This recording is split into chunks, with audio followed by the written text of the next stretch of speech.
আসসালামু আলাইকুম রহমতুল্লাহ। আলহামদুলিল্লাহ। অনেকদিন পর একটা 25 সালের আপডেট দিব।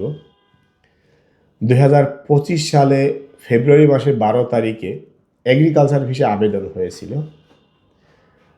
আপনার স্ক্রিনে একটি রিসিভার দেখতে পাচ্ছেন, এমডি সাজ্জাদ হোসেন। আমি কিছু গোপনীয়তা অবলম্বন করেছি, তবে যাত্রীর নাম এবং আবেদনের সময় ওপেন করে দিয়েছি। দীর্ঘ 1 বছর পরে এসে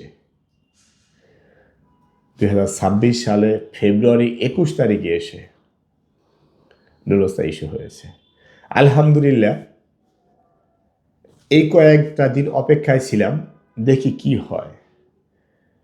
ইতিপূর্বে নুরস্তা কনফার্ম হয়েছে। আগামী সপ্তাহে ইনশাল্লাহ যাত্রীসহ আপনাদেরকে দেখাবো।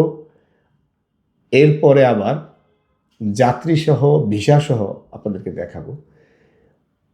আপনারা যারা 25 সালে আবেদন করে অপেক্ষায় রয়েছে, শুধু এগ্রিকালচার নয়, কিছু কিছু শহরে আমার পরিচিত কয়েকটা এজেন্টের স্পন্সরে নুরস্তাও বের হয়েছে। যদি আপনার আবেদনটা সঠিকভাবে হয়ে থাকে, ইনশাল্লাহ 1 বছর পরে হলেও আপনার নুরস্তা বের হচ্ছে বা হবে। আসসালামু আলাইকুম রহমতুল্লাহ।